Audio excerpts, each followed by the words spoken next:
রাষ্ট্র পুনর্গঠনে যুক্তরাষ্ট্রের সহায়তা চাইলেন প্রধান উপদেষ্টা। অগ্রাধিকার খাতে $20 কোটি সহায়তা। ভারতকে ছাড়াই বাংলাদেশ বিষয়ে সিদ্ধান্ত নেবে মার্কিন প্রশাসন, বলছেন বিশ্লেষকরা।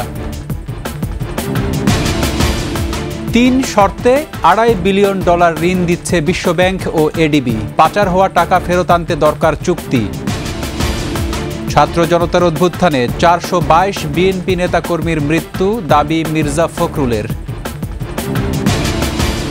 হাসিনার পদত্যাগ না করার দাবি গ্রহণযোগ্য নয়, অস্থিতিশীল পরিবেশ সৃষ্টির পায়তারা।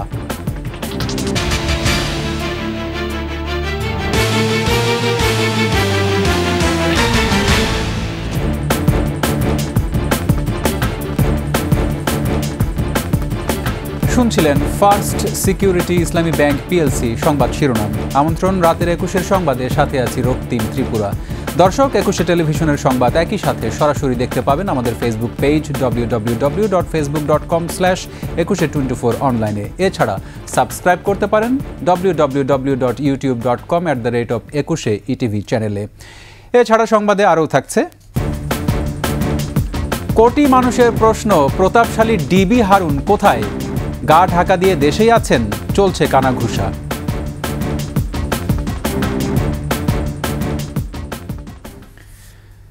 দেশ পুনর্গঠন, গুরুত্বপূর্ণ সংস্কার কর্মসূচি বাস্তবায়ন এবং পাচার হওয়া অর্থ ফিরিয়ে আনতে মার্কিন যুক্তরাষ্ট্রের সহযোগিতা চেয়েছেন প্রধান উপদেষ্টা ডক্টর মোহাম্মদ ইউনূস। রাষ্ট্রীয় অতিথি ভবন যমুনায় সফররত উচ্চ পর্যায়ের মার্কিন প্রতিনিধি দলের সঙ্গে বৈঠকে প্রধান উপদেষ্টা এই সহায়তা চান। অন্তর্বর্তী সরকারের চ্যালেঞ্জ উল্লেখ করে অর্থনীতি পুনর্গঠন করার পাশাপাশি আর্থিক খাতে সংস্কার এবং বিচার বিভাগ ও পুলিশের মতো প্রতিষ্ঠানগুলো কার্যকর করার উদ্যোগের কথাও জানান প্রধান উপদেষ্টা। বৈঠকে মার্কিন কর্মকর্তারা জানান, ডক্টর ইউনূস সরকারের বাস্তবায়নাধীন সংস্কার কর্মসূচিতে তারা প্রযুক্তি ও আর্থিক সহায়তা দিতে আগ্রহী। এছাড়াও আর্থিক খাতের সংস্কার, বিনিয়োগ, শ্রম পরিস্থিতি, রোহিঙ্গা সংকট এবং জাতিসংঘ সাধারণ অধিবেশনে যোগ দিতে প্রধান উপদেষ্টার নিউ ইয়র্ক সফর নিয়েও আলোচনা হয়।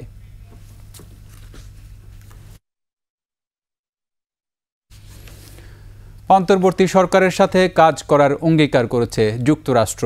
সরকারের অগ্রাধিকার খাতে $20 কোটি সহায়তা দিয়ে যুক্তরাষ্ট্র জানিয়েছে আর্থিক সংস্কার কাজেও সহায়তা করবে তারা। এছাড়া আলোচনা হয় মানবাধিকার সুরক্ষা, রোহিঙ্গা সংকট সহ বিভিন্ন বিষয়েও। এছাড়া পাচার হওয়া অর্থ ফেরাতে ওয়াশিংটনের সহায়তা চেয়েছে ঢাকা। নাহিদ সিরাজি নিম্মির প্রতিবেদন। দ্বাদশ জাতীয় সংসদ নির্বাচনের পর গত মে মাসে বাংলাদেশে এসেছিলেন মার্কিন পররাষ্ট্র দপ্তরের দক্ষিণ ও মধ্য এশিয়া বিষয়ক অ্যাসিস্ট্যান্ট সেক্রেটারি ডোনাল্ড লু। লক্ষ্য ছিল পূর্বের সব ভুলে সম্পর্ক জোরদারের।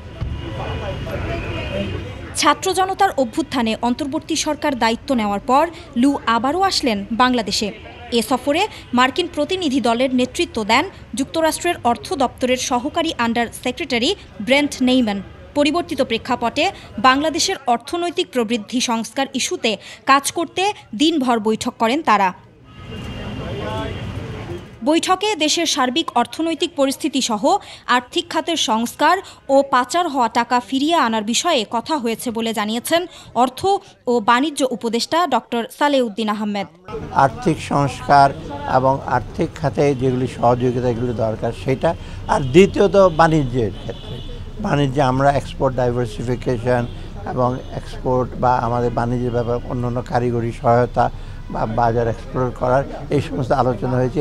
পরে ইউএসএআইডি ডেপুটি অ্যাসিস্ট্যান্ট অ্যাডমিনিস্ট্রেটর আঞ্জলি কৌর বলেন, যুক্তরাষ্ট্র বাংলাদেশের অন্তর্বর্তী সরকারের সাথে কাজ করবে।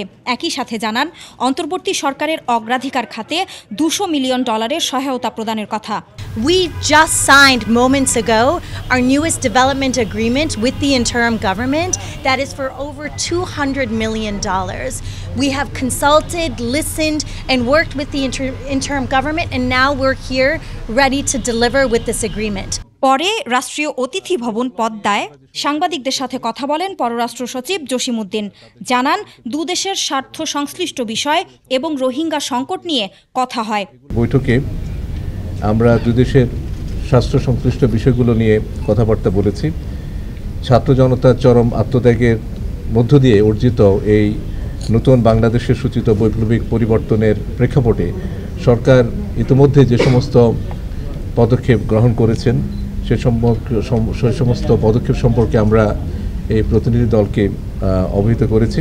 যুক্তরাষ্ট্রের প্রতিনিধি দলের সাথে বৈঠকে বাংলাদেশের আর্থিক খাতের সংস্কার নিয়েও বিস্তারিত কথা হয়েছে বলে জানান পররাষ্ট্র সচিব।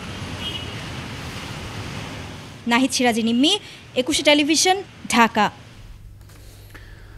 অর্থনীতি, কূটনীতি ও ভূ রাজনীতির ক্ষেত্রে ভারতের মধ্যস্থতা ছাড়াই বাংলাদেশ বিষয়ে সিদ্ধান্ত নেবে মার্কিন প্রশাসন। অন্তর্বর্তী সরকারকে সহায়তাও করবে বিশ্বের ক্ষমতাধর এই দেশ।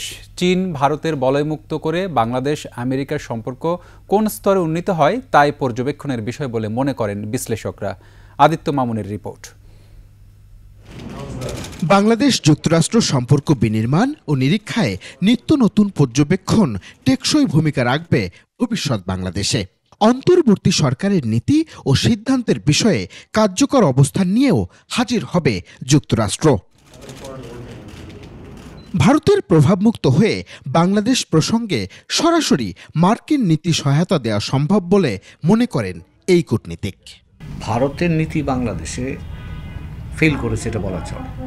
কাজেই মার্কিন যুক্তরাষ্ট্র তো বোকা না, তারাও দেখতে পাচ্ছে, ভারত নিজেও বোঝে, কিন্তু সেটা স্বীকার করতে চায় না।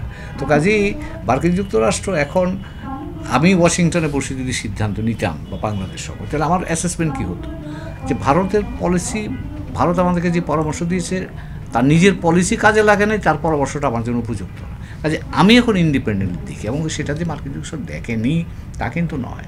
সেক্ষেত্রে লাভবান হতে পারে দুদেশই। আন্তঃমহাদেশীয় রাজনৈতিক কৌশলে বাংলাদেশকে বহির্বিশ্বে নতুনভাবে তুলে ধরতে চায় যুক্তরাষ্ট্র।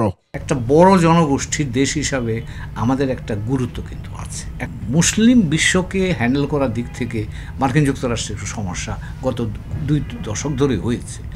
আমাদের সাথে তাদের এই সুসম্পর্কটা কিন্তু অন্য দেশগুলোর কাছে তার একটা দৃষ্টান্ত হিসেবে তারা সেটা ব্যবহার করতে পারে। কেবল কূটনীতি নয়, বাণিজ্যের জন্য যুক্তরাষ্ট্র বাংলাদেশের বড় ভরসাস্থল বলে মনে করেন এই বিশ্লেষক। এন্টায়ার নেটওয়ার্ক থেকে, ওয়েস্টার্ন নেটওয়ার্ক থেকে যে হেল্পটা আসবে সেটা আমাদের চিন্তা করতে হবে, এবং যে ধরনের কনসেশন কিংবা লোন পেমেন্টের ক্ষেত্রে ডিফার পেমেন্ট, এই অনেক কিছুই নির্ভর করবে যে আমরা কতটা স্টেবলভাবে দাঁড়াতে পারছি। তো যেহেতু একটা সিগন্যাল এখানে আসছে, আমেরিকা আসা মানে অল আউট আসা মানে যে স্টেবল করার জন্য। নির্বাচিত আর অন্তর্বর্তী সরকারের মধ্যে পার্থক্য থাকায় কৌশলগত ক্ষেত্রে ভিন্ন আচরণ হলেও ক্ষতির কিছু নেই বলেও মনে করেন তারা। আদিত্য মামুন, 21 টেলিভিশন, ঢাকা। দেশে গুরুত্বপূর্ণ কাঠামোগত সংস্কার শুরু করতে বাংলাদেশের অন্তর্বর্তী সরকারকে সহায়তা করতে ইচ্ছুক এশীয় উন্নয়ন ব্যাংক এডিবি। এডিবির দক্ষিণ এশিয়া মহাপরিচালক তাকো কনিশির নেতৃত্বে একটি উচ্চতর প্রতিনিধি দল আজ রাষ্ট্রীয় অতিথি ভবন যমুনায় প্রধান উপদেষ্টা অধ্যাপক ডক্টর মোহাম্মদ ইউনুসের সাথে সাক্ষাৎ করে এ আগ্রহের কথা জানিয়েছে। বৈঠকে কনিশি বলেন, অন্তর্বর্তীকালীন সরকার অর্থনীতিকে স্থিতিশীল করার প্রচেষ্টা জোরদার করায় বাংলাদেশে নীতিভিত্তিক ঋণ দেওয়ার সুযোগ রয়েছে। প্রধান উপদেষ্টা অধ্যাপক ইউনুস এডিবি প্রতিনিধি দলকে বলেন, গ্রাউন্ড জিরো অবস্থা থেকে যত তাড়াতাড়ি সম্ভব সবকিছু করা দরকার। সরকারের সদ্য চালু হওয়া আর্থিক খাতের সংস্কার, ট্যাক্স ডেটা ডিজিটালাইজেশন, ডেটার স্বচ্ছতা, জ্বালানি, বেসরকারি খাত এবং বিনিয়োগের মতো গুরুত্বপূর্ণ অর্থনৈতিক বিষয় নিয়ে আলোচনা হয় ওই বৈঠকে। ব্যাংক ও আর্থিক খাত সংস্কারে 3 শর্তে বাংলাদেশকে $2.5 বিলিয়ন ঋণ দিচ্ছে বিশ্বব্যাংক ও এশীয় উন্নয়ন ব্যাংক এডিবি। রোববার এই 2 সংস্থার প্রতিনিধিদের সাথে বৈঠক শেষে এমনটাই জানান কেন্দ্রীয় ব্যাংকের নির্বাহী পরিচালক ও মুখপাত্র হুসনে আরা শিখা। তিনি জানান, বিশ্বব্যাংক $1 বিলিয়ন ও এডিবি দেবে $1.5 বিলিয়ন। এই ঋণ পেতে বেসরকারি খাতে অ্যাসেট ম্যানেজমেন্ট কোম্পানি গঠন, আন্তর্জাতিক মানদণ্ডে খেলাপি ঋণের নতুন সংজ্ঞা নির্ধারণ এবং নবগঠিত টাস্ক ফোর্সের অডিট ফার্মের কার্যবিবরণী বাস্তবায়নের শর্ত পূরণ করতে হবে। ওয়ার্ল্ড ব্যাংক ও এডিবির বোর্ডে অনুমোদনের পর প্রতিশ্রুত এই ঋণ পাওয়া যাবে। এর আগে সচিবালয়ে এডিবি প্রতিনিধিদের সাথে বৈঠক শেষে অর্থ উপদেষ্টা জানান, আগামী ডিসেম্বরে $40 কোটি বাজেট সহায়তা দেবে তারা। ADB for their continued support, and we have discussed about the reform in the financial sector. We have discussed reform of the revenue department, and also we have discussed about the possibilities of climate fund and our environmental projects and other things which are very important for us, and also about the commerce, our trade and other. গত 15 বছরে দেশ থেকে পাচার হওয়া অর্থ ফেরাতে প্রয়োজন সমন্বিত উদ্যোগ। এজন্য পাচার হওয়া টাকা ফেরাতে দেশগুলোর সাথে যোগাযোগের পাশাপাশি আন্তর্জাতিক পরিমণ্ডলেও তৎপরতা বাড়াতে হবে। তবে গোটা প্রক্রিয়া বেশ জটিল ও সময় সাপেক্ষ বলেই মত বিশ্লেষকদের। মেহেদী হাসানের রিপোর্ট। শেখ হাসিনার স্বৈরশাসন আমলে অর্থ পাচারের স্বর্গরাজ্যে পরিণত হয়েছিল বাংলাদেশ। কালো টাকা সাদা করার সুযোগ থাকা সত্ত্বেও ঘুষ দুর্নীতির মাধ্যমে অর্জিত টাকা বিশ্বের বিভিন্ন দেশে পাচার করেছেন রাজনীতিবিদ, আমলা ও ব্যবসায়ীরা। এক্ষেত্রে আমদানি রপ্তানি বাণিজ্যে ওভার ইনভয়েসিং, আন্ডার ইনভয়েসিং ছাড়াও হুন্ডিতেও পাচার হয়েছে অর্থ। মোট কত অর্থ পাচার হয়েছে তার সুনির্দিষ্ট পরিসংখ্যান নেই সরকারি বেসরকারি কোনো পর্যায়েই। তবে অর্থনীতি সমিতি বলছে পার্শ্ববর্তী যে কোনো দেশের তুলনায় বাংলাদেশে অর্থ পাচারের হার কয়েক গুণ বেশি ছিল। অন অ্যান এভারেজ কিন্তু আমরা বলেছি যে 50,000 কোটি টাকা পার ইয়ার এটা পাচার হয়। ইন্ডিয়া বলি, পাকিস্তান বলি, শ্রীলঙ্কা বলি, এইসব দেশ থেকে অর্থ পাচার হয়। কিন্তু বাংলাদেশের যে রেটটা এত বেশি, এর একটা অর্থনীতিতে আসলে এই ধরনের এই ফ্লোটা কোনোভাবেই মেনে নেওয়া যায় না। টিআইবি বলছে গেল 1.5 দশকে বছরে 1,40,000 কোটি থেকে 1,75,000 কোটি টাকা পর্যন্ত পাচার হয়েছে। সঠিক পরিসংখ্যান আসলে করা খুবই কঠিন। বিভিন্ন মাধ্যমে অর্থ পাচার হয়। তবে অত্যন্ত নির্ভরযোগ্য সূত্র অনুযায়ী বাংলাদেশ থেকে আমাদের বিবেচনায় বছরে কমপক্ষে 12 থেকে 15 বিলিয়ন ডলার পাচার হয়। যেসব দেশে অর্থ পাচার হয়েছে সেসব দেশের সাথে দ্বিপাক্ষিক চুক্তি করার মাধ্যমেও টাকা ফিরিয়ে আনা সম্ভব। যে দেশে চলে গিয়েছে সেই দেশের আইন কানুন তাদের সঙ্গে যোগাযোগ, নেগোসিয়েশন করে একটা অত্যন্ত শক্তিশালী মিডিয়ার মাধ্যমে এগুলোকে আনা যেতে পারে। যে দেশগুলোতে অর্থ পাচার হয়েছে প্রায় সকল দেশেই কিন্তু এখন জাতিসংঘের আন্তর্জাতিক দুর্নীতিবিরোধী কনভেনশনের সদস্য রাষ্ট্র। আমরা যেরকম সদস্য রাষ্ট্র, সেই আইনের আওতায় কিন্তু আমাদের সাথে তারা সহযোগিতা করতে, পারস্পরিক আইনি চুক্তি করতে প্রতিজ্ঞাবদ্ধ। রাজনৈতিক সংস্কার টেকসই না হলে বর্তমান সরকারের পাচার বিরোধী উদ্যোগও শেষ পর্যন্ত ব্যর্থ হবে বলে আশঙ্কা এই বিশেষজ্ঞদের। মেহেদী হাসান, 21 টেলিভিশন, ঢাকা। অভ্যুত্থানের লক্ষ্য অর্জনে রাজনৈতিক দলগুলোর ঐক্যবদ্ধ থাকা জরুরি বলে মন্তব্য করেছেন বিএনপি মহাসচিব মির্জা ফখরুল ইসলাম আলমগীর।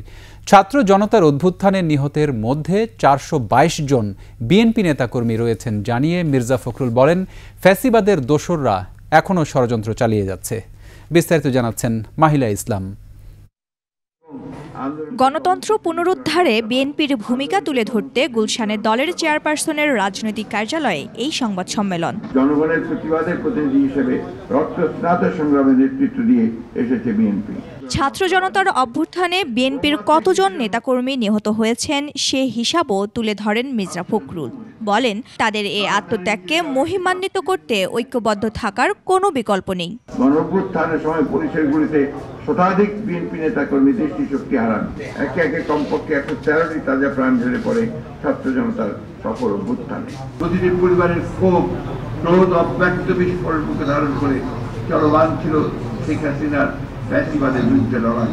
ফ্যাসিবাদের দোসররা এখনও তৎপর দাবি করে বিএনপি মহাসচিব বলেন, শিল্প কারখানা ও সংখ্যালঘুদের মধ্যে বিশৃঙ্খলা সৃষ্টি করে ফায়দা লোটার চেষ্টা চলছে। বাংলাদেশে যারা ধর্মীয়ভাবে সংখ্যালঘু তাদের উপরে অত্যাচার নির্যাতন চালাচ্ছে, যেটা একেবারে টোটালি বাকওয়ার্ড ইন্ডাস্ট্রিয়াল বেল্টগুলোকে অশান্তি সৃষ্টি করা হচ্ছে। এরপর কিন্তু সুস্পষ্টভাবে ফ্যাসিবাদের দোসরদেরই আপনারা গণ অভ্যুত্থানে বিএনপি সহ কোনো রাজনৈতিক দলের অবদান ছোট করে দেখার কোনো সুযোগ নেই বলেও মন্তব্য করেন মির্জা ফখরুল। এই আন্দোলনকে খাটো করে দেখিয়ে এই যে প্রবণতা। মাহিলা ইসলাম, 21 টেলিভিশন, ঢাকা। ছাত্র জনতার গণ অভ্যুত্থানের মুখে দেশ ছেড়ে পালিয়ে যাওয়া শেখ হাসিনার ফোনালাপে প্রধানমন্ত্রীর পদ থেকে তার পদত্যাগ না করার দাবি গ্রহণযোগ্য নয়, এমনটাই বলছেন রাজনীতিবিদরা। তাদের মতে হাসিনার পালিয়ে যাওয়ায় প্রমাণ হয়েছে জনগণের কাছে তিনি অপরাধী। তার এমন দাবিতে নিজ দলের নেতাকর্মীদের উজ্জীবিত করার নামে অস্থিতিশীল পরিবেশ সৃষ্টির পায়তারা চলছে। বিস্তারিত আকবর হোসেন সুমনের রিপোর্টে। আমি তো পদত্যাগ করি নাই। ফোনালাপটি ফাঁস বলে চালিয়ে দেওয়া হলেও গোয়েন্দা সংস্থার কাছে এর কোনো দালিলিক প্রমাণ নেই। নিজস্ব ব্যবস্থাপনায় সামাজিক যোগাযোগ মাধ্যমে ছড়িয়ে দেওয়া হচ্ছে এমন ফোনালাপ। পদত্যাগের বিষয়ে ক্ষমতাচ্যুত প্রধানমন্ত্রী শেখ হাসিনা ইচ্ছাকৃতভাবে মানুষের মাঝে বিভ্রান্তি সৃষ্টি করছেন। এমন মন্তব্য রাজনীতিবিদদের। হাসিনার দেশে প্রবেশের ইঙ্গিত কিংবা কর্মীদের একত্রিত হবার আহ্বানে অস্থিতিশীল পরিবেশ সৃষ্টির উস্কানি দেয়া হচ্ছে বলে মন্তব্য তাদের। ধমক, তারপরে আশা দেয়া, আবার হতাশ করা, আবার আশা দেয়া, আবার ভালোবাসলে আসমান পরিমাণ ভালোবাসা, লাথি মারলে তাৎক্ষণিক লাথি দেয়া, তার তো একটা বৈশিষ্ট্য আগে থেকে এদেশের মানুষ পরিচিত। সেরকম একটা ইস্যু ছেড়ে দিল মাঠে, যেটা কোনো রিয়াকশন হয় কিনা। ক্ষমতাচ্যুত স্বৈরশাসক মুখে যাই বলুক না কেন, তার নিজ থেকে এদেশে ফিরে আসার কোনো সাহস নেই। অন্তত বাংলাদেশের ইতিহাসে এমন পালিয়ে যাওয়ার ঘটনা নেই আর কোনো সরকার প্রধানের। আওয়ামী লীগের যারা আছেন তারা যত কান্নাকাটি করেন, কুমির তো বাচ্চা খেয়ে চলে গেছে, বাচ্চাকে ফেলে রেখে গেছে, সুতরাং তার জন্য হাহুতাশ করে কোনো লাভ নেই। নেত্রী শেখ হাসিনার রাজনৈতিক নেতৃত্বের মৃত্যু ঘটেছে, এটা নিয়ে কোনো সন্দেহের অবকাশ নেই। ওনার এই কি বলবো কনফিডেন্স যেটা আর কি সেটা ছিল না, এই জন্যই উনি পালিয়ে গেছেন। ফলে ওনাকে আবার এসে জনগণের মাঝে ফিরে আসা, আমি মনে করি ওনার জন্য এটা একটা খুব কঠিন কাজ হবে। ছাত্র জনতার অভ্যুত্থানের মুখে গেল 5 আগস্ট দেশ ছেড়ে ভারতে পালিয়ে যান হাসিনা। আকবর হোসেন সুমন, 21 টেলিভিশন, ঢাকা। পুলিশের এক সময়ের প্রতাপশালী কর্মকর্তা ডিবি হারুন এখন কোথায়? হাসিনা সরকারের পতনের পর থেকেই কোটি মানুষের প্রশ্ন। 21 টেলিভিশনও খুঁজছে সেই প্রশ্নের উত্তর। কানাঘুষা চলছে, গা ঢাকা দিয়ে দেশে আছেন তিনি। পুলিশও খুঁজে চলেছে এই পুলিশ কর্মকর্তাকে। কেউ কেউ বলছেন গোয়েন্দা জালেই আছেন ডিবি হারুন। দীপু শিকদার জানাচ্ছেন বিস্তারিত। সকালে প্রায় 12:15 বাজে অফিসে গেছে, যে আর আসেনি। শুনছিলেন ডিবি হারুনের বাসার কেয়ারটেকারের কথা। 3 আগস্ট সকালে উত্তরার বাসা থেকে বের হওয়ার পর থেকেই লাপাত্তা ডিএমপির সাবেক অতিরিক্ত কমিশনার হারুনুর রশিদ। যেহেতু আমরা কোনো খোঁজ পাচ্ছি না, হয়তো ম্যানেজ করে হয়তো দেশের বাইরে হয়তো চলে যেতে পারে। 1 আগস্ট তাকে গোয়েন্দা শাখা থেকে সরিয়ে ডিএমপির ক্রাইম অ্যান্ড অপারেশন শাখায় পদায়ন করা হয়। নতুন অফিসে 2 আগস্ট পর্যন্ত দায়িত্ব পালন করেন হারুন। ফোনেও পাওয়া যায়নি ডিবি হারুনকে।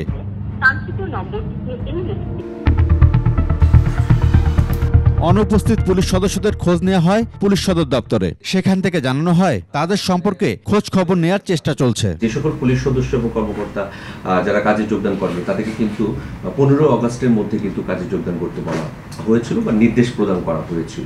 তো এর মধ্যে যে অল্প কয়েকজন পুলিশ সদস্য কর্মকর্তা কাজে যোগদান করেনি, তাদের বিরুদ্ধে সরকারি চাকরি আইন রয়েছে বা আমাদের যে বিধি রয়েছে সেই বিধি মোতাবেক ব্যবস্থা গ্রহণ করা হবে। এরপর খোঁজ নেওয়া হয় ডিএমপি সদর দপ্তরে। সেখানেও এই পুলিশ কর্মকর্তার অবস্থান সম্পর্কে মেলেনি কোনো তথ্য।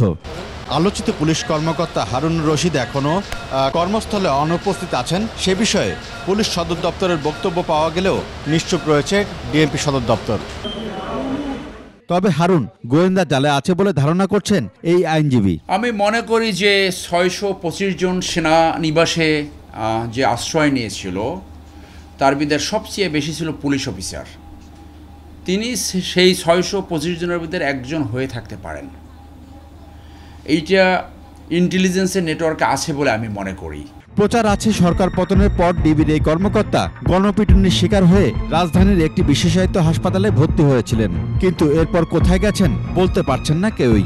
আমি চেষ্টা করব থানাকে সাধারণ মানুষ। দীপু শিকদার, 21 টেলিভিশন, ঢাকা।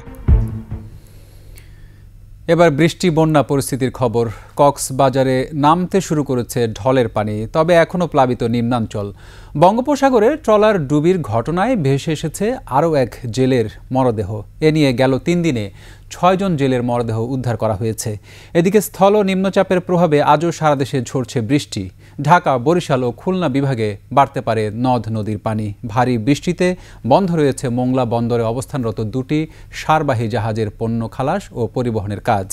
প্রতিনিধিদের তথ্য ছবিতে ডেস্ক রিপোর্ট। কক্সবাজারে কমেছে ভারী বৃষ্টি, ফলে নেমে যাচ্ছে পানি। স্বাভাবিক হতে শুরু করেছে জেলার নিম্নাঞ্চলগুলো। আবহাওয়া অফিস জানায়, রোববার ভোর 6টা পর্যন্ত 24 ঘন্টায় 88 মিলিমিটার বৃষ্টিপাত রেকর্ড করা হয়েছে। তবে সাগরে এখনও 3 নম্বর সতর্ক সংকেত দেখিয়ে যেতে বলা হয়েছে। পানি কমে যাওয়ায় কক্সবাজার শহর ছাড়াও বিভিন্ন উপজেলার সড়ক উপসড়কে ক্ষতচিহ্ন ভেসে উঠেছে। সদরে পাহাড় ধসে ৩ জন এবং রোহিঙ্গা ক্যাম্পে ৩ জন সহ মৃত্যুর সংখ্যা দাঁড়িয়েছে 12 জনে। আজকে বৃষ্টি কম হওয়ার কারণে কোমর পর্যন্ত পানি চলে আসছে। অপরিকল্পিত নিষ্কাশন বা পানির ব্যবস্থা, ড্রেনেজ ব্যবস্থার কারণে হয়তো এই জিনিসটা হচ্ছে। নিম্নচাপের কারণে মোংলার উপকূলে টানা বৃষ্টিপাত অব্যাহত রয়েছে। ভারী বর্ষণে দিনমজুররা পড়েছেন বেশি বিপাকে। জলাবদ্ধতা সহ চিংড়ির ঘের তলিয়ে ক্ষতির আশঙ্কায় স্থানীয়রা। বন্ধ রয়েছে বন্দরে অবস্থানরত 2টি সারবাহী জাহাজের পণ্য খালাস ও পরিবহনের কাজ। তবে বন্দরে অন্য 5টি বাণিজ্যিক জাহাজের পণ্য ওঠানামার কাজ স্বাভাবিক রয়েছে বলে জানিয়েছে হারবার বিভাগ। টানা বৃষ্টিতে বরিশাল শহরের বিভিন্ন এলাকায় জলাবদ্ধতা সৃষ্টি হয়েছে। রাস্তাঘাট তলিয়ে যাওয়ায় বিপাকে পড়েছে সাধারণ মানুষ। বাসা বাড়িতেও ঢুকছে পানি। বাগেরহাটে নিম্নাঞ্চল প্লাবিত হয়ে জলাবদ্ধতা সৃষ্টি হয়েছে জেলা জুড়ে। বিপাকে পড়েছেন নগরবাসী। Masum আলিসা, desk report, 21 television. এদিকে স্থল নিম্নচাপের প্রভাবে দেশ জুড়ে চলমান বৃষ্টি সোমবার নাগাদ কমে আসবে বলে জানায় আবহাওয়া অধিদপ্তর। রোববার রাজধানীতে রেকর্ড করা হয় 28 মিলিমিটার বৃষ্টি। এই মুষলধারে বৃষ্টিটা আপনার আজকে দিন তো হচ্ছেই, আগামী আজকে রাতেও হবে। আমরা আশা করি কালকে লাগাত কিছু জায়গায় ক্লিয়ার হয়ে যাবে, বিশেষ করে দেশের পূর্ব অঞ্চল চট্টগ্রাম, সিলেট, কুমিল্লা, ব্রাহ্মণবাড়িয়া, ময়মনসিংহ এইসব জায়গায় অনেকটা কমে যাবে। পশ্চিম অঞ্চলে কিছুটা বৃষ্টি থাকবে। আমরা আশা করি কাল বিকাল নাগাদ অনেকটা কমে যাবে এবং পরশুদিন যে আমরা দেশের মেজর পার্টি প্রায় শুষ্ক আবহাওয়া বিরাজ করবে আশা করছি। নিচ্ছি সংবাদ বিরতি, ফিরে এসে অন্যান্য সংবাদের সঙ্গে আরও যা থাকছে। হত্যা মামলায় সাবেক জনপ্রশাসন মন্ত্রী ফরহাদ হোসেন 5 দিনের রিমান্ডে। আগামী সপ্তাহের মধ্যে আন্তর্জাতিক অপরাধ ট্রাইব্যুনাল পুনর্গঠন জানালেন চিফ প্রসিকিউটর।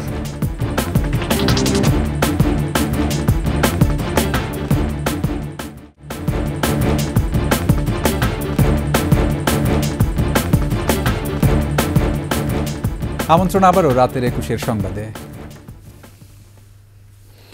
প্রথমবারের মতো সেনা সদরে গেছেন অন্তর্বর্তীকালীন সরকারের প্রধান উপদেষ্টা প্রফেসর ডক্টর মোহাম্মদ ইউনুস। সেনাবাহিনী প্রধান জেনারেল ওয়াকারুজ্জামান তাকে স্বাগত জানান। এ সময় উপস্থিত ছিলেন পররাষ্ট্র উপদেষ্টা মোহাম্মদ তৌহিদ হোসেন, স্বরাষ্ট্র উপদেষ্টা লেফটেন্যান্ট জেনারেল অবসরপ্রাপ্ত মোহাম্মদ জাহাঙ্গীর আলম চৌধুরী, প্রধান উপদেষ্টার প্রতিরক্ষা ও জাতীয় সংহতি উন্নয়ন বিষয়ক বিশেষ সহকারী লেফটেন্যান্ট জেনারেল অবসরপ্রাপ্ত আব্দুল হাফিজ, মন্ত্রিপরিষদ সচিব মোহাম্মদ মাহবুব হোসেন, নৌবাহিনী ও বিমান বাহিনী প্রধান সহ অন্যান্য বাহিনীর মহাপরিচালকগণ। এ সময় প্রধান উপদেষ্টাকে জাতীয় নিরাপত্তার গুরুত্বপূর্ণ বিষয়াদি সম্পর্কে ব্রিফ করা হয়। পরিদর্শনের সময় সম্মিলিতভাবে ভবিষ্যৎ কর্মপরিকল্পনা প্রণয়ন এবং বাস্তবায়নের প্রতিটি ক্ষেত্রে কার্যকরী ভূমিকা পালনে দিক নির্দেশনা দেন প্রধান উপদেষ্টা। সাবেক জনপ্রশাসন মন্ত্রী ফরহাদ হোসেনের 5 দিনের রিমান্ড মঞ্জুর করেছেন আদালত। দুপুরে ঢাকার অতিরিক্ত chief metropolitan magistrate Mohammad Sanaullah এই আদেশ দেন। এর আগে শনিবার রাতে রাজধানীর ইস্কাটন থেকে ফরহাদ হোসেনকে গ্রেপ্তার করে র্যাব। বিস্তারিত সুমাইয়া খানের রিপোর্টে। রাজধানীর আদাবর থানায় পোশাক শ্রমিক রুবেল হত্যা মামলায় সাবেক জনপ্রশাসন মন্ত্রী ফরহাদ হোসেনকে রোববার আদালতে হাজির করা হয়। 7 দিনের রিমান্ড আবেদন করেন আদাবর থানার পরিদর্শক আব্দুল মালেক। আজাদ নামে আসামি এই রুবেল হত্যার সঙ্গে প্রাথমিক তদন্তে তার জড়িত থাকার বিষয়টি উদ্ঘাটিত হয়েছে। কিন্তু আদালত উভয় পক্ষের শুনানির পর এই আসামির বিরুদ্ধে 5 দিনের রিমান্ড মঞ্জুর। বৈষম্য বিরোধী ছাত্র আন্দোলনের সময় আদাবর এলাকায় নিহত হন পোশাক শ্রমিক রুবেল। এ ঘটনায় গত 22 আগস্ট রুবেলের বাবা রফিকুল ইসলাম বাদী হয়ে আদাবর থানায় মামলা করেন। এই মামলায় সাবেক জনপ্রশাসন মন্ত্রী ফরহাদ হোসেনকে শনিবার ইস্কাটন এলাকা থেকে গ্রেপ্তার করা হয়। সুমাইয়া খান, 21 টেলিভিশন, ঢাকা। মুক্তিযুদ্ধ বিষয়ক উপদেষ্টা ফারুকি আজম বলেছেন, সরকারি ও আধা সরকারি প্রতিষ্ঠানে মুক্তিযোদ্ধা কোটায় কতজনের চাকরি হয়েছে এর একটি তালিকা প্রস্তুত করা হচ্ছে। মুক্তিযুদ্ধ না করে যারা মুক্তিযোদ্ধার সনদ নিয়েছেন তাদের বিরুদ্ধেও ব্যবস্থা নেওয়া হবে। সচিবালয়ে নিজ কার্যালয়ে অস্ট্রেলিয়ান প্রতিনিধি দলের সাথে বৈঠক শেষে সাংবাদিকদের কাছে এ মন্তব্য করেন। উপদেষ্টা বলেন, যাদের মুক্তিযোদ্ধা কোটায় চাকরি হয়েছে তারা প্রকৃত মুক্তিযোদ্ধার সন্তান কিনা তা খতিয়ে দেখে প্রকাশ করা হবে। এ নিয়ে ৩,৫০০-এরও বেশি মামলা আছে বলে জানান তিনি।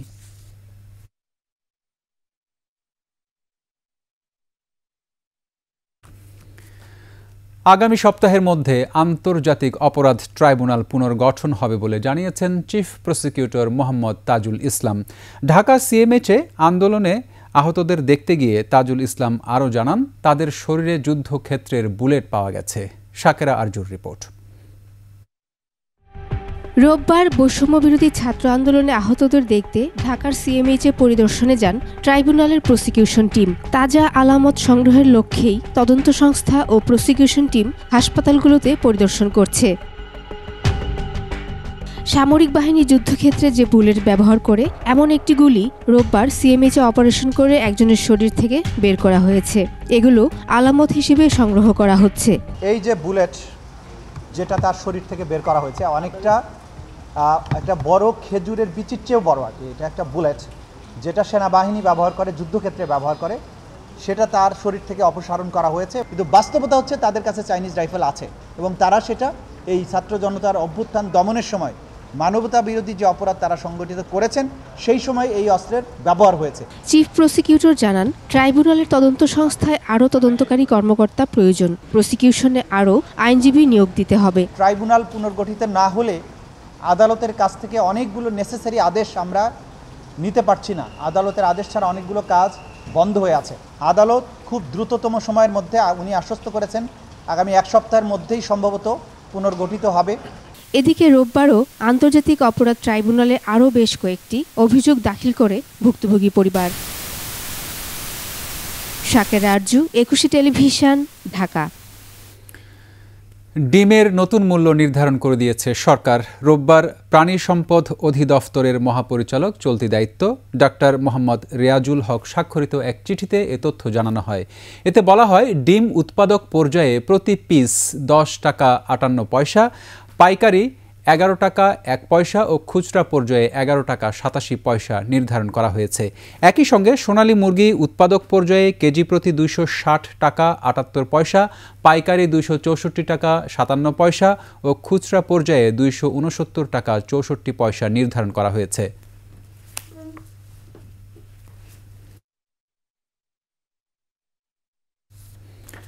প্রাণচাঞ্চল্য ফিরে এসেছে গাজীপুর ও আশুলিয়ার শিল্পাঞ্চল এলাকায়। সকাল থেকেই কাজে যোগ দিয়েছেন শ্রমিকরা। এদিকে চলমান অসন্তোষ বন্ধে শ্রম সংক্রান্ত অভিযোগ পর্যবেক্ষণ কমিটি আশুলিয়ার কয়েকটি পোশাক কারখানা পরিদর্শন করেন। দ্রুতই পরিস্থিতির উন্নতি হবে এমন আশাবাদ কমিটি প্রধানের। প্রতিনিধিদের তথ্য ছবিতে ডেস্ক রিপোর্ট। বৃষ্টি উপেক্ষা করে আশুলিয়া শিল্পাঞ্চলে ফের কাজে যোগ দিয়েছেন শ্রমিকরা। শুরু হয়েছে উৎপাদন। তবে আজও 20টি কারখানা বন্ধ রয়েছে। এর মধ্যে 18টি কারখানা অনির্দিষ্টকালের ও 2টি কারখানা সাধারণ ছুটি ঘোষণা করা হয়েছে। গাজীপুরেও খুলে গেছে সব পোশাক কারখানা। এলাকার নিরাপত্তায় শিল্প পুলিশ, সেনাবাহিনী ও বিজিবি টহল অব্যাহত রয়েছে। আমাদের এখানে কোনো ঝামেলা নেই। আমার মালিক পক্ষ থেকে সব পাশে সুবিধা ভালো পাচ্ছি। কাজে এসে উৎপাদন স্বাভাবিক রাখতেছি। আমরা এখানে জব করে ভালো একটা ব্যবস্থাপনা অর্জন করতে পারতেছি। আমরা ঠিকমতো কাজ করি, মালিক আমাদেরকে ঠিকমতো বেতন দেয়। এদিকে সকালে গাজীপুরের শ্রম সংক্রান্ত অভিযোগ পর্যবেক্ষণ কমিটির সদস্যরা বিভিন্ন কারখানা পরিদর্শন করেন। তারা প্রথমে নিশ্চিন্তপুরের এলাকার অনন্ত গ্রুপে যান। 11 সদস্যের কমিটি কথা বলেন শ্রমিক, মালিক সহ পোশাক খাতে জড়িত সংশ্লিষ্টদের সাথে। শ্রম ও কর্মসংস্থান মন্ত্রণালয়ের অতিরিক্ত সচিব সবুর হোসেন জানান, সরেজমিনে তদন্তে এসেছেন তারা। প্রয়োজনে হটলাইনেও কেউ জানাতে পারেন অভিযোগ। তাদের দাবি দেওয়া বা যেই বিষয়গুলো আছে সেগুলো আমরা সরকারের দৃষ্টিতে আনব এবং আমরা একটা হটলাইন আছে আমাদের, সেই হটলাইনের মাধ্যমে হোয়াটসঅ্যাপ হটলাইনের নাম্বার হলো 16357। শ্রম ও কর্মসংস্থান মন্ত্রণালয় এবং শ্রম ভবনে একটা সেল আমরা ওপেন করেছি। সেখানে আমরা অভিযোগগুলো বা তাদের আবেদনগুলো আমরা গ্রহণ করব। তিনি জানান, কমিটির সদস্যরা মালিক শ্রমিক দুপক্ষের অভিযোগ শুনে সরকারকে জানাবেন যৌক্তিক দাবি বাস্তবায়নে। মাসুম আলিসা, ডেস্ক রিপোর্ট, একুশে টেলিভিশন। নেত্রকোনা সীমান্তে সক্রিয় চোরাচালান সিন্ডিকেট। শিক্ষার্থীরাও জড়াচ্ছে চোরাচালানে। অল্প দিনে সীমান্তের অনেকে গড়েছেন অঢেল সম্পদ। সিন্ডিকেট সদস্যদের আইনের আওতায় আনার দাবি জানিয়েছে এলাকাবাসী। নেত্রকোনা প্রতিনিধি মনোরঞ্জন সরকারের তথ্য ছবিতে ডেস্ক রিপোর্ট।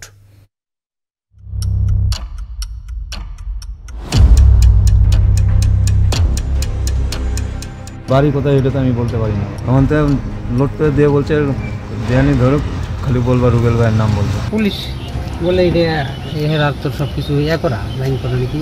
নেত্রকোনার কলমাকান্দা দুর্গাপুর সীমান্তে গড়ে উঠেছে শক্তিশালী চোরাচালান সিন্ডিকেট। অবৈধভাবে দেশে ঢুকছে ভারতীয় চিনি।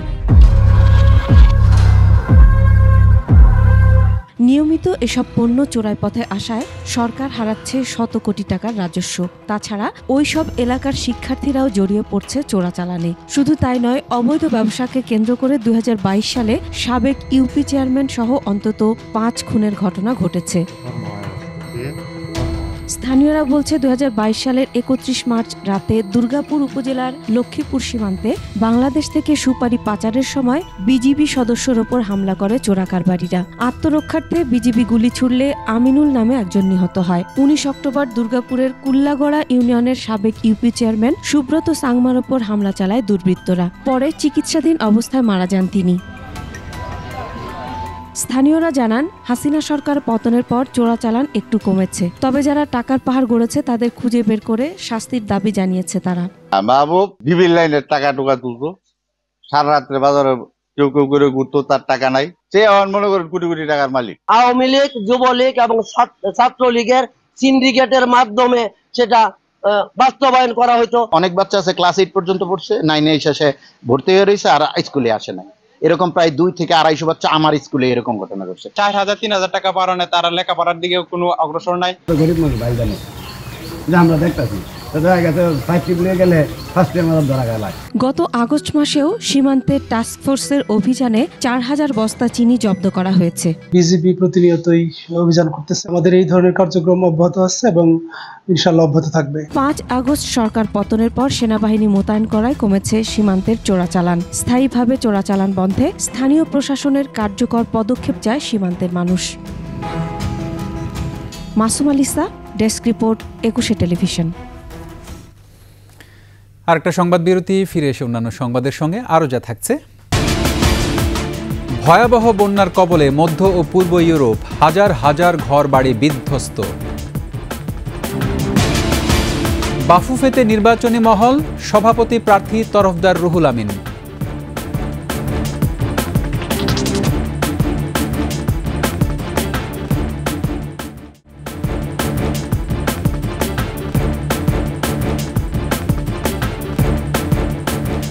আবার আমন্ত্রণ রাতের 21 সংবাদে। এ পর্যায়ে বাণিজ্য সংবাদ।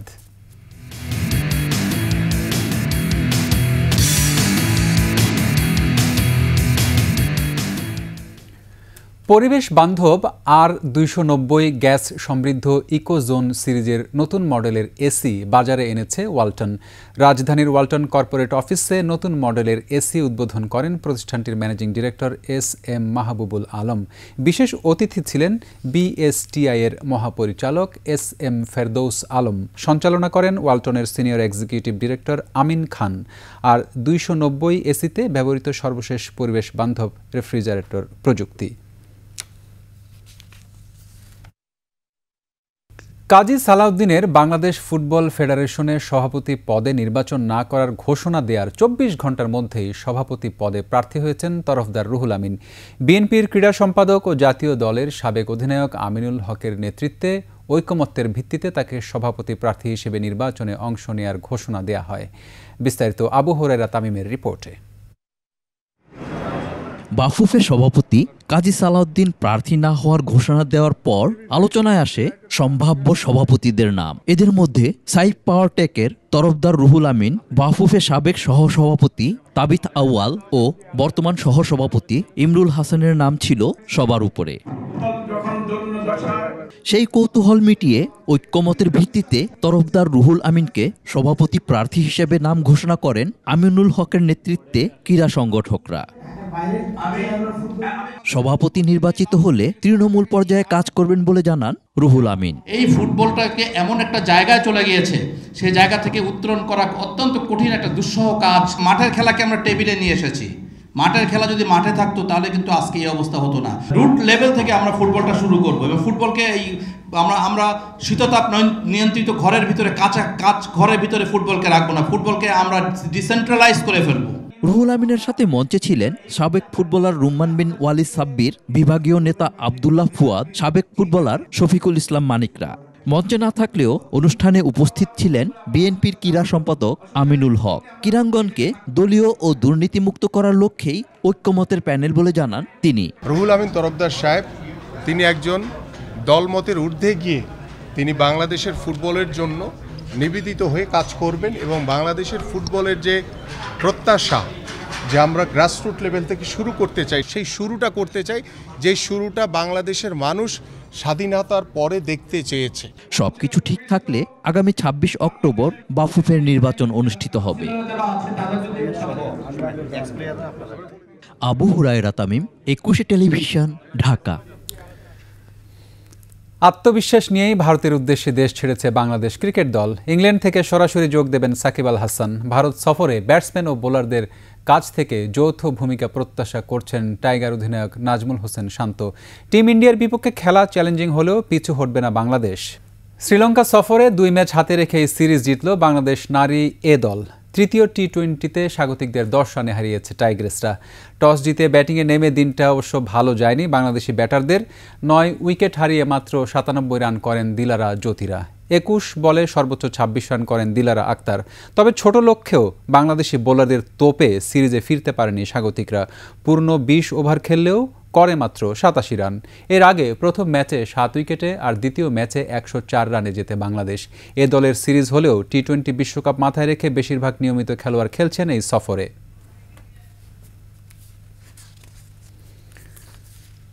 শেষ করছি রাতের 21 সংবাদ। যাওয়ার আগে ফার্স্ট সিকিউরিটি ইসলামী ব্যাংক পিএলসি সংবাদ শিরোনামগুলো আরও একবার। রাষ্ট্র পুনর্গঠনে যুক্তরাষ্ট্রের সহায়তা চাইলেন প্রধান উপদেষ্টা। অগ্রাধিকার খাতে $20 কোটি সহায়তা। ভারতকে ছাড়াই বাংলাদেশ বিষয়ে সিদ্ধান্ত নেবে মার্কিন প্রশাসন, বলছেন বিশ্লেষকরা। 3 শর্তে $2.5 বিলিয়ন ঋণ দিচ্ছে বিশ্বব্যাংক ও এডিবি। পাচার হওয়া টাকা ফেরত আনতে দরকার চুক্তি। ছাত্র জনতার অভ্যুত্থানে 422 বিএনপি নেতাকর্মীর মৃত্যু, দাবি মির্জা ফখরুলের। হাসিনার পদত্যাগ না করার দাবি গ্রহণযোগ্য নয়, অস্থিতিশীল পরিবেশ সৃষ্টির পায়তারা।